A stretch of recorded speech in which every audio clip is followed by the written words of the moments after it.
कहानी की शुरुआत होती है जंगल में शिकारियों की एक टीम से, जिन्होंने कई सारे जानवरों को मार दिया था और ये सभी शिकारी जानवरों का शिकार करके उनकी खालों को निकालकर शहर में बेचा करते थे। ये लोग खालों को बांधकर बस यहाँ से निकलने की तैयारी करने ही वाले थे कि तभी जंगल के आदिवासी लोग इन पर हमला कर देते हैं और इन्हें चारों तरफ से घेर लेते हैं। जंगल के आदिवासी लोग बहुत ज्यादा गुस्से में होते हैं और इन पर तीर बरसाना शुरू कर देते हैं, जिससे शिकारी टीम के बहुत सारे लोग मारे जाते हैं। और ये आदिवासी कबीला इसलिए हमला करता है क्योंकि उनका जो सरदार होता है उसकी बेटी को किसी ने किडनैप कर लिया था और उन आदिवासी लोगों को लगता है कि ये इन्हीं शिकारी लोगों का काम है। ये लोग भी उन आदिवासियों से मुकाबला करते हैं, पर आदिवासी तादाद में ज्यादा होते हैं, इसलिए ये लोग उनका मुकाबला नहीं कर पाते और इनके कई सारे लोग मारे जाते हैं। अब शिकारी टीम के कैप्टन को भी समझ आ चुका था कि अगर आदिवासियों से लड़ेंगे तो हम सब मारे जाएंगे, इसलिए वो अपनी टीम से कहता है कि जितनी खाल हो सके उठाओ और उन्हें लेकर जल्दी से बोट पर चले जाओ। यहाँ मूवी का मेन कैरेक्टर ग्लास अपने बेटे के पास आता है और उसे जल्दी से बोट तक पहुंचने को कहता है। तभी ये लोग देखते हैं कि आदिवासी लोगों का एक और बड़ा ग्रुप आ रहा है,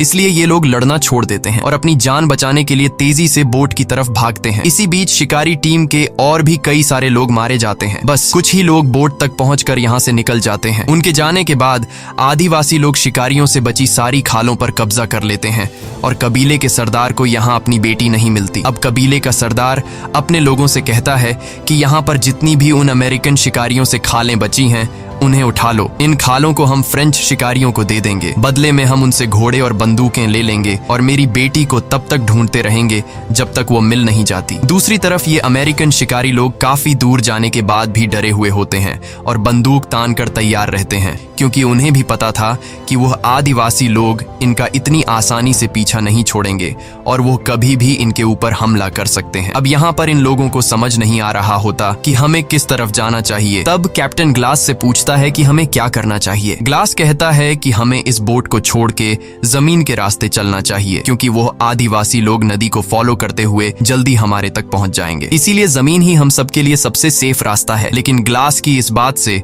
इनके ग्रुप का एक आदमी जिसका नाम गैराल्ड है, उसे ग्लास का ये फैसला ठीक नहीं लगता। वो कहता है कि अगर हम जमीन से जाएंगे तो वो लोग हमें जल्दी मार देंगे, क्योंकि जमीन का रास्ता बहुत लंबा है और हमें घर पहुंचने में कई हफ्ते लग जाएंगे। लेकिन टीम का कैप्टन गैराल्ड से कहता है कि ग्लास इस जगह को हमसे बेहतर जानता है, इसलिए हमें उसकी बात मान लेनी चाहिए और ये लोग तय करते हैं कि अब हम जमीन के रास्ते जाएंगे। अब यहाँ गैराल्ड भी कैप्टन की बात मान लेता है, लेकिन कुछ लोगों को ग्लास का जमीन से जाने का फैसला ठीक नहीं लगता, इसलिए वो लोग बोट के जरिए नदी से होते हुए घर पहुंचने का फैसला करते हैं। इसके बाद जो जमीन के रास्ते से जाने वाले थे वो बोट से उतर जाते हैं और बोट में बैठे कुछ लोग नदी के रास्ते से आगे बढ़ते हैं। यहाँ कैप्टन सभी से कहता है कि हमें सारी खालें यहीं पर छोड़नी चाहिए ताकि रास्ते में हमें किसी भी परेशानी का सामना न हो। कैप्टन की बात सभी को ठीक लगती है, जिसके बाद ये लोग सारी की सारी खालें पत्थरों के नीचे छिपा देते हैं ताकि अगर फ्यूचर में ये लोग फिर कभी इस जगह पर आए तो इनकी खालें उन्हें मिल जाएं। और अब ये सारे के सारे जंगल के रास्ते चलना शुरू कर देते हैं। पर अब उनके लिए मुश्किलें बढ़ने वाली थी, क्योंकि जल्द ही सर्दी का मौसम आने वाला था और उन्हें कई हफ्तों तक पैदल चलकर अपने घर पहुंचना था। लेकिन इसके अलावा उनके पास कोई दूसरा रास्ता नहीं था, इसलिए ये सभी लोग ठंड से मुकाबला करने के लिए तैयार थे। जंगल के रास्ते से पैदल चलते हुए शाम हो जाती है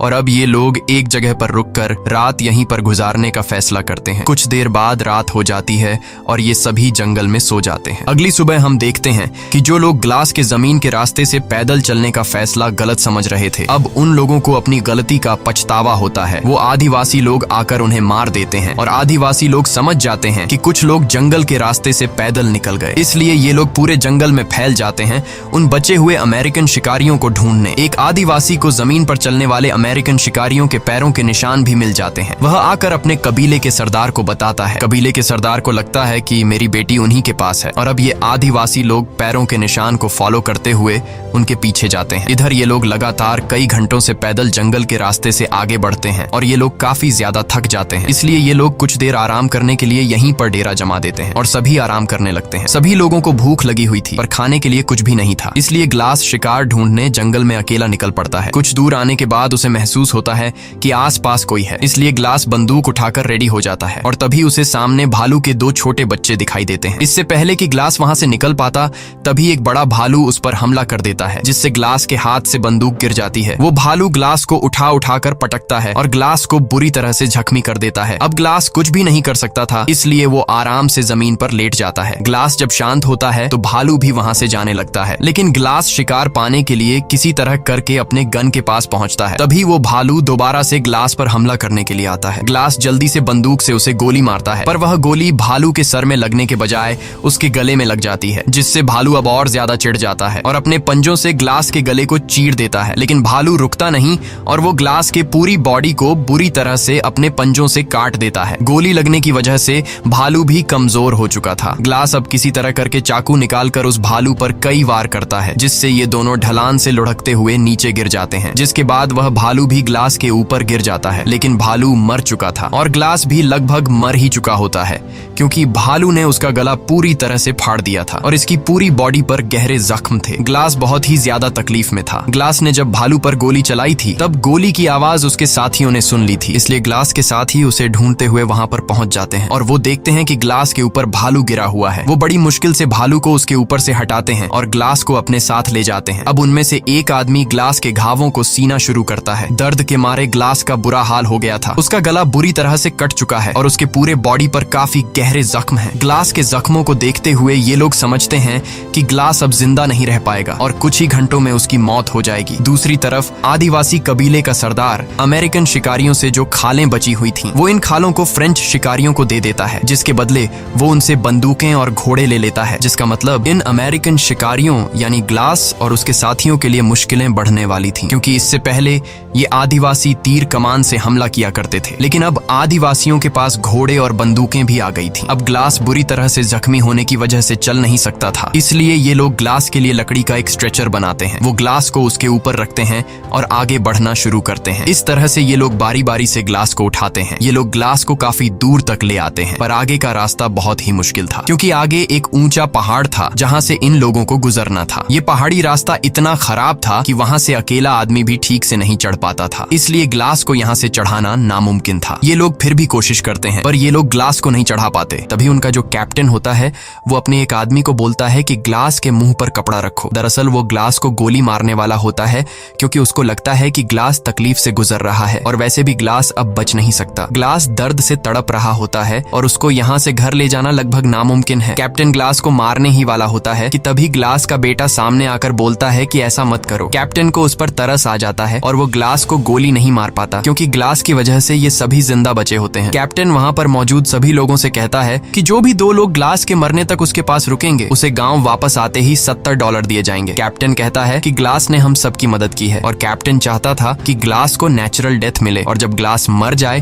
तो उसका अंतिम संस्कार करके वो 2 लोग भी वापस आ जाएं। अब ग्लास का बेटा फौरन बोलता है कि मैं रुकूंगा, और वहाँ पर एक लड़का और होता है जिसका नाम फ्रेजर है। वो कहता है कि मैं रुकूंगा चाहे $70 मिले या ना मिले। अब ग्लास का बेटा हॉक और फ्रेजर दोनों उम्र में छोटे थे, इसलिए कैप्टन कहता है कि एक और आदमी भी इनके पास रहना चाहिए। यहाँ गेराल्ड सामने आकर बोलता है कि मैं रुकूंगा, पर $70 बहुत कम है। तब कैप्टन बोलता है ठीक है, $100 मिलेगा। और तभी जो ग्लास का बेटा और जो दूसरा लड़का होता है वो कहते हैं कि तुम हमारे डॉलर भी रख सकते हो। ये सुनकर गेराल्ड कहता है $300 काफी है, इससे मैं अपना घर खरीद सकता हूँ, और वैसे भी 2 से 3 दिनों की बात है, इससे ज्यादा दिन ग्लास जिंदा नहीं बच पाएगा। और गेराल्ड भी उनके साथ रुकने के लिए तैयार हो जाता है। अब ये 3 लोग ग्लास के पास यहाँ पर रुक जाते हैं और बाकी सब आगे निकल जाते हैं। गेराल्ड ग्लास के पास ही बैठ जाता है और ग्लास के मरने का इंतजार करने लगता है, लेकिन ग्लास मरने का नाम तक नहीं ले रहा होता। अगले दिन ग्लास का बेटा और वो दूसरा लड़का पेट भरने के लिए शिकार और पीने के लिए पानी लेने चले जाते हैं। तब गेराल्ड पास ही में एक घड़ा खोदने लग जाता है, लेकिन गेराल्ड ऐसा क्यों कर रहा है? क्या वह ग्लास को जिंदा दफनाने का सोच रहा है? ये तो हमें आगे ही पता चलेगा। इस तरह से और भी कई घंटे गुजर जाते हैं और जब गेराल्ड देखता है कि ग्लास अभी तक नहीं मरा, तब वो गुस्से से ग्लास के पास आता है और ग्लास से कहता है कि तुम मरते क्यों नहीं? तुम्हारी वजह से हम सबकी जान चली जाएगी, क्योंकि आदिवासी लोग अभी भी पागलों की तरह हमें ढूंढ रहे हैं, और अगर आदिवासी यहाँ पर आ गए तो वो हम सबको मार देंगे और तुम अपनी जान जान देकर अपने बेटे की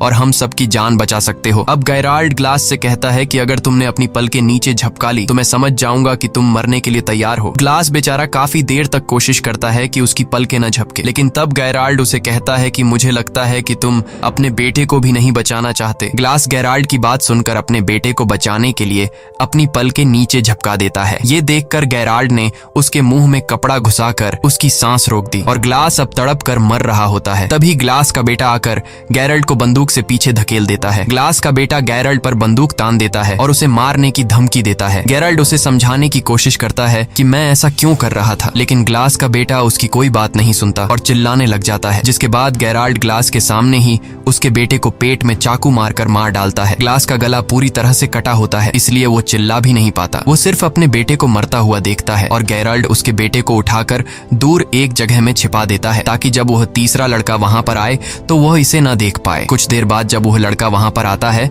वो गेराल्ड से पूछता है कि हॉक कहाँ है। तब गेराल्ड उसे बताता है कि वो आसपास ही होगा, थोड़ी देर में आ जाएगा। ग्लास बेचारा उस लड़के जिसका नाम ब्रीजर है उसे बताने की कोशिश करता है कि गेराल्ड ने मेरे बेटे को मारा है, पर वह बता नहीं पाता क्योंकि उसके मुंह से आवाज नहीं निकल सकती। अब रात होती है, गेराल्ड और ब्रीजर सो जाते हैं। अगली सुबह गेराल्ड ब्रीजर को जगाकर उससे झूठ बोलता है कि मैंने यहाँ से कुछ ही दूरी पर 20 आदिवासी कबीले के लोगों को हमारी तरफ तेजी से आते हुए देखा। अगर वो यहाँ तक पहुंचे तो हमारे टुकड़े टुकड़े कर देंगे। ये सुनकर ब्रीजर डर जाता है और बोलता है कि अगर हम चले गए तो ग्लास और उसके बेटे हॉक का क्या होगा, जिस पर गेराल्ड कहता है कि अगर हॉक जिंदा होगा तो हमें ढूंढ लेगा। फिर वो लड़का कहता है कि ग्लास अभी जिंदा है और हमने कैप्टन से वादा किया था कि ग्लास के मरने के बाद हम उसका अंतिम संस्कार पूरे रीति रिवाज से करके यहाँ से निकलेंगे। ये सुनने के बाद गेराल्ड ग्लास को पैरों से पकड़कर बहुत बुरी तरह से खींचता है। ग्लास के पूरे शरीर में घाव होते हैं और वो दर्द से चिल्ला रहा होता है। अब गेराल्ड ने एक दिन पहले जो कब्र खोदी थी उसमें ग्लास को जिंदा डाल देता है और ऊपर से मिट्टी डालना शुरू कर देता है। तब वो लड़का कहता है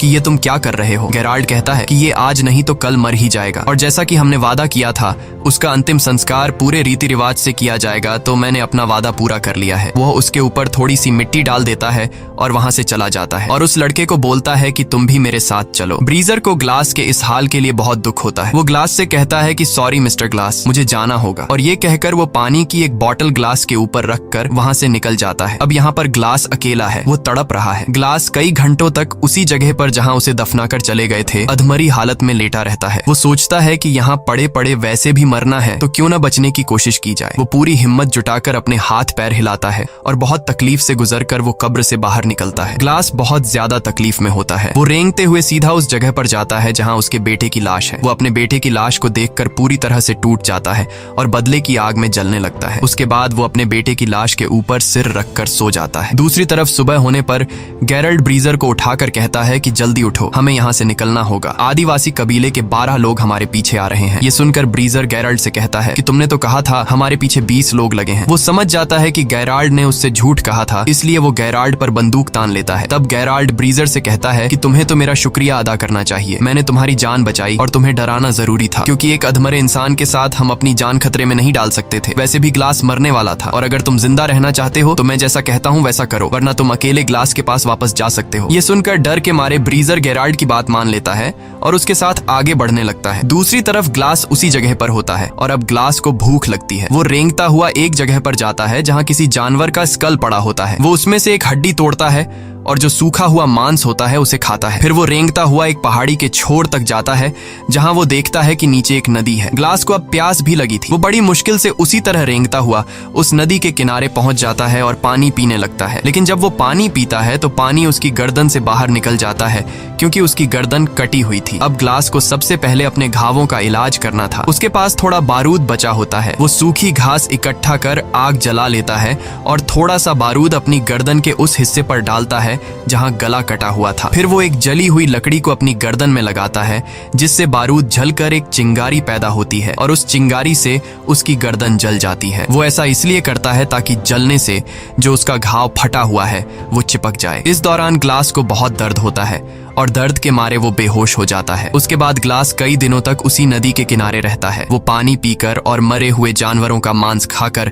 अपने आप को जिंदा रखता है। एक दिन वो आदिवासी कबीले वाले लोग उसी नदी के किनारे आ जाते हैं और इससे पहले कि वो ग्लास को देख पाते, ग्लास जल्दी से नदी में कूद जाता है। वो नदी में तैरता हुआ उन आदिवासी लोगों से काफी दूर चला जाता है। नदी के इस बर्फीले ठंडे पानी में रहने के बाद ग्लास का ठंड से बुरा हाल हो गया था। वो बहुत मुश्किल से आग जलाकर अपनी बॉडी को गर्म करता है और अब यहीं पर रहने का फैसला करता है। इस तरह से ग्लास को यहाँ पर रहते हुए काफी दिन गुजर जाते हैं। अब उसके जख्म भी ठीक हो चुके थे और ग्लास थोड़ा बहुत चलने लगा था। नदी के किनारे होने की वजह से उसे पानी की तो कोई कमी नहीं थी, लेकिन पेट भरकर खाना उसे बहुत मुश्किल से मिलता था। वो वहां नदी से मछली पकड़कर उसे कच्चा खाकर गुजारा किया करता था और अपने आप को जिंदा रखता। अब एक रात को जब वो सो रहा होता है तभी उसको आग की कुछ लपटें दिखाई देती हैं और जब वो उस तरफ जाता है तो वहां पर एक आदमी होता है जिसने बहुत बड़ा शिकार किया था और वो उसे खा रहा होता है। ग्लास उसके पास जाता है और जैसे ही वो ग्लास को देखता है वो अपना तीर और कमान उस पर तान देता है। ग्लास इशारों से बताता है कि मैं तुम्हारे लिए कोई खतरा नहीं हूँ, मुझे बस खाना चाहिए। वो आदमी समझ जाता है और ग्लास को खाने के लिए शिकार का एक टुकड़ा देता है और दोनों पूरी रात वहीं सो जाते हैं। सुबह उठकर वो आदमी जब ग्लास के जख्मों को देखता है तो वो ग्लास से पूछता है कि ये तुम्हें क्या हुआ है। तब ग्लास उसे बताता है कि मैं अपनी टीम के साथ शिकार पर था और मेरी ये हालत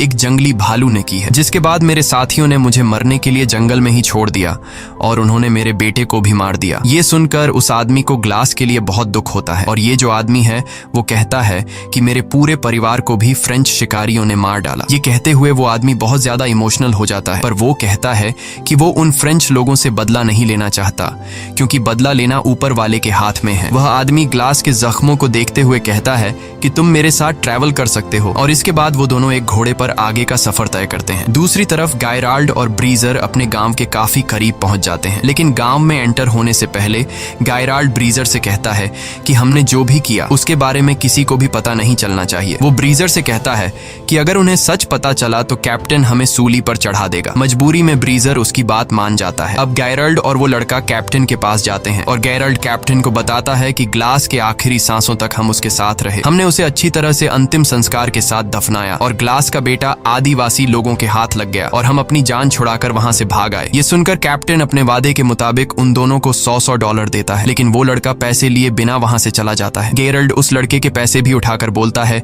कि सफर में जो कुछ भी हुआ उससे ये लड़का सदमे में है, इसीलिए वो ऐसा कर रहा है और गैरल्ड भी वहां से बाहर निकल जाता है। दूसरी तरफ ग्लास बर्फ में उस आदमी के साथ आगे का सफर तय कर रहा होता है और तभी बर्फ का तूफान शुरू हो जाता है। ग्लास बीमार था और उसके जख्म सड़ रहे थे और इस वजह से वो बेहोश हो जाता है। इसके बाद वो आदमी ग्लास के लिए लकड़ी का एक छोटा सा झोपड़ा बनाता है और ग्लास के सारे कपड़े उतार कर उसे उसके अंदर रख देता है और उसे चारों तरफ से ढककर सामने आग जलाता है ताकि उसको गर्मी मिल सके। इस तरह से रात गुजर जाती है और अगली सुबह जब ग्लास उठता है तो वो चारों तरफ देखता है पर वो आदमी कहीं भी नहीं होता और जब वो थोड़ा आगे जाता है तो देखता है कि किसी ने उस आदमी को फांसी लगाकर पेड़ से लटका दिया है और वहीं कुछ दूरी पर ग्लास फ्रेंच शिकारियों को देखता है। ग्लास समझ जाता है कि इन्हीं लोगों ने उस आदमी को फांसी पर लटकाया है। अब ग्लास उनके घोड़ों तक पहुंचता है और वहां ग्लास देखता है कि एक फ्रेंच शिकारी एक लड़की के साथ रेप कर रहा है और ये लड़की कोई और नहीं बल्कि आदिवासी कबीले के सरदार की बेटी थी। असल में ये वही फ्रेंच शिकारी थे जिनसे आदिवासी कबीले के सरदार ने खालों के बदले घोड़े और बंदूकें ली थी और इन्हीं फ्रेंच शिकारियों ने कबीले के सरदार की बेटी को किडनैप किया था। लेकिन कबीले के सरदार को लग रहा था कि उसकी बेटी को अमेरिकन शिकारियों ने किडनैप किया है। उसके बाद ग्लास चुपके से पीछे से आकर जो आदमी कबीले के सरदार की बेटी के साथ गलत कर रहा था उसे मार देता है और लड़की को आजाद कर लेता है। यहाँ ग्लास होशियारी से काम लेते हुए एक घोड़े पर बैठ जाता है और बाकी घोड़ों की रस्सियां खोलकर बंदूक से गोली चला देता है जिससे सभी घोड़े भाग जाते हैं और अब उन फ्रेंच लोगों के पास घोड़े न होने की वजह से वे ग्लास का पीछा नहीं कर पाते, पर भागते समय ग्लास का पानी का बोतल वहीं पर नीचे गिर जाता है। वहां से भागने के बाद ग्लास रात एक पेड़ के नीचे गुजारता है और जब सुबह होती है तो वो देखता है कि आदिवासी उस तक पहुंचने वाले हैं। वो जल्दी से अपने घोड़े पर बैठकर भागने लगता है, लेकिन वे आदिवासी उसके काफी करीब होते हैं। वो एक दो आदिवासी को गोली मारता है और घोड़े को और तेजी से भगाता है और दौड़ते दौड़ते सामने एक पहाड़ आ जाता है जिसके नीचे एक गहरी खाई होती है। लेकिन ग्लास अब रुक नहीं सकता क्योंकि अगर वो रुकेगा तो वे आदिवासी लोग उसे मार देंगे। इसलिए ग्लास घोड़े के साथ खुद को उस खाई से गिरा देता है और नीचे एक पेड़ से टकराता हुआ सीधा बर्फ में गिरता है। घोड़ा डायरेक्ट नीचे छोटे चट्टानों पर गिरने से मर जाता है, लेकिन ग्लास अभी भी जिंदा है क्योंकि वो पेड़ से टकराते हुए बर्फ की मोटी परत पर गिरता है, पर उसकी हालत अब काफी ज्यादा खराब होती है। तभी वहां तेज तूफान आता है है और ठंड बहुत ज्यादा बढ़ जाती है। अब अगर ग्लास ने अपने लिए कोई गर्म जगह नहीं ढूंढी तो वो ठंड में जमकर मर जाएगा। अब ग्लास ठंड से बचने के लिए घोड़े के पेट को काटता है और उसके अंदर से सभी पार्ट्स बाहर निकालता है और रात को वहीं सो जाता है, क्योंकि वो जानता है कि अगर वह बाहर रहा तो ठंड से मर जाएगा। वो किसी तरह पूरी रात उस घोड़े के पेट के अंदर गुजारता है। सुबह जब वो उठता है तो वो देखता है कि मौसम अब नॉर्मल हो चुका है और एक बार फिर से वो अपना सफर जारी रखता है। वहीं दूसरी तरफ हम देखते हैं कि जहां पर ग्लास को पहुंचना है वहां एक फ्रेंच शिकारी आता है और वह अमेरिकन शिकारियों से मदद मांगता है। ये लोग उसे अंदर ले आते हैं। कैप्टन उससे पूछता है कि आखिर तुम्हारे साथ क्या हुआ? तो वह आदमी बताता है कि एक आदमी आया था जिसने हमारे कैप्टन को मार दिया और फिर उसने हमारे सभी घोड़ों को आजाद कर दिया। असल में यह आदमी ग्लास की बात कर रहा था और जो आदमी कबीले के सरदार की बेटी के साथ गलत कर रहा था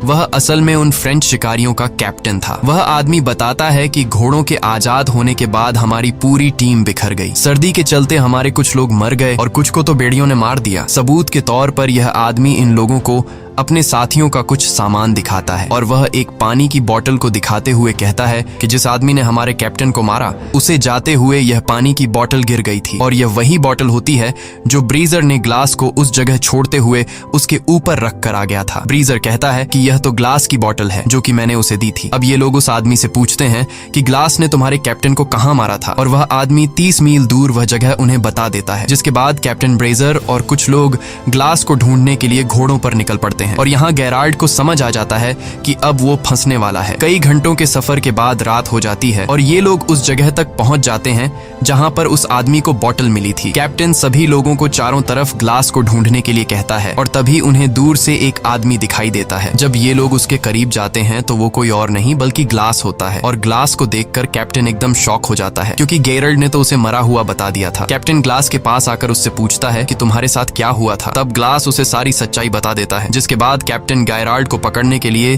तेजी से वापस अपने गांव आता है और गेराल्ड को ढूंढता है, लेकिन गेराल्ड तिजोरी से सारा पैसा चुराकर भाग गया होता है। कैप्टन गुस्से में ब्रीजर को मारता है और अपने आदमियों से कहता है कि ब्रीजर को अरेस्ट कर लो, लेकिन ग्लास कैप्टन से कहता है कि इसमें ब्रीजर की कोई गलती नहीं थी। वहां जो कुछ भी हुआ ब्रीजर को उसके बारे में कुछ भी नहीं पता, इसलिए तुम उसे छोड़ दो। और अब कैप्टन यह तय करता है कि मैं गेराल्ड को पकड़ने के लिए जाऊंगा, क्योंकि उसने ग्लास के बेटे का मर्डर किया और उसने पैसा भी चोरी किया। तब ग्लास बोलता है कि मैं भी तुम्हारे साथ जाऊंगा, लेकिन कैप्टन कहता है नहीं, तुम्हें अभी आराम की जरूरत है, मैं अकेले उसे मारने जाऊंगा। ग्लास कहता है नहीं, मैं उसके लिए बहुत दूर से सफर तय करके आया हूँ और उसे सिर्फ मैं मारूंगा। जिसके बाद कैप्टन ग्लास की बात मान लेता है और ये दोनों घोड़ों पर गेराल्ड को मारने निकल पड़ते हैं। ये दोनों गेराल्ड के घोड़े के पैरों के निशानों को फॉलो कर रहे होते हैं और काफी दूर तक जाने के बाद ये दोनों अपना अपना रास्ता बदल लेते हैं। कैप्टन ग्लास से कहता है कि तुम दाएं रास्ते से जाओ और मैं बाएं वाले रास्ते से जाऊंगा। अब ये दोनों एक दूसरे से अलग हो जाते हैं और जब कैप्टन गेराल्ड को ढूंढ रहा होता है तो गेराल्ड एक बड़े से पत्थर के पीछे से निकलता है और कैप्टन को गन पॉइंट पर लेकर कहता है कि कैप्टन तुम यहाँ पर क्या कर रहे हो। कैप्टन उसे कहता है कि तुम्हारे ऊपर खून का इल्जाम है, इसलिए तुम मेरे साथ चलो, लेकिन गेराल्ड नहीं मानता। अब जैसे ही कैप्टन जेब से बंदूक निकालकर उसे मारने ही वाला होता है तभी गेराल्ड कैप्टन को शूट कर लेता है, जिससे कैप्टन की मौत हो जाती है। गोली की आवाज सुनकर ग्लास उस तरफ आता है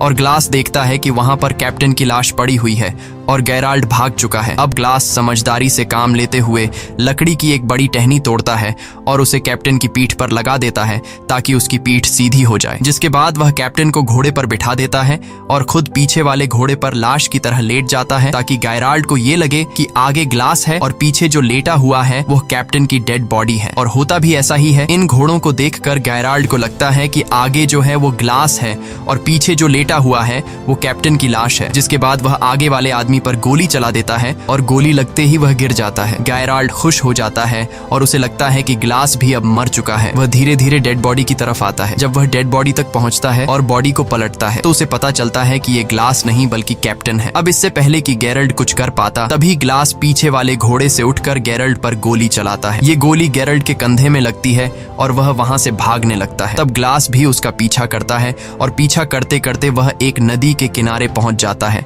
जहां पर इन दोनों के बीच एक बड़ी फाइट होती है। ये दोनों ही एक दूसरे को बुरी तरह से घायल कर देते हैं और तभी हम देखते हैं कि नदी के उस पार वो आदिवासी कबीले वाले आ जाते हैं जो इन लोगों को मारना चाहते हैं। और जब ग्लास गेरल्ड को मारने वाला होता है तभी उसे उस आदमी की याद आती है जिसने उसे खाने के लिए मांस दिया था और बाद में फ्रेंच लोगों ने उसे सूली पर चढ़ा दिया था। उसने एक बार ग्लास से कहा था कि जो इंसान किसी दूसरे इंसान के साथ बुरा करता है उससे बदला लेने के बजाय ऊपर वाले के सहारे पर छोड़ देना चाहिए। इसलिए ग्लास भी गेराल्ड को नदी में छोड़ देता है। नदी में बहते हुए गेराल्ड दूसरी तरफ पहुंच जाता है जहां वो आदिवासी उसे पकड़कर मार देते हैं और अब वे लोग नदी पार करके ग्लास की तरफ आते हैं, पर वे लोग ग्लास को कुछ नहीं कहते और ग्लास को वहां पर छोड़कर जाने लगते हैं। असल में कबीले के सरदार को उसकी बेटी मिल गई होती है और ये वही लड़की होती है जिसका रेप होते हुए एक बार ग्लास ने उसे फ्रेंच लोगों से बचाया था। ये लड़की अपने पिता को ग्लास के बारे में बताती है कि उसने मेरी जान बचाई थी और यही वजह होती है कि वे लोग ग्लास को वहां पर छोड़कर चले जाते हैं। इसी के साथ ये कहानी खत्म हो जाती है। अगर आपको वीडियो अच्छी लगी हो तो हमारे चैनल को सब्सक्राइब और वीडियो को लाइक जरूर कीजिएगा।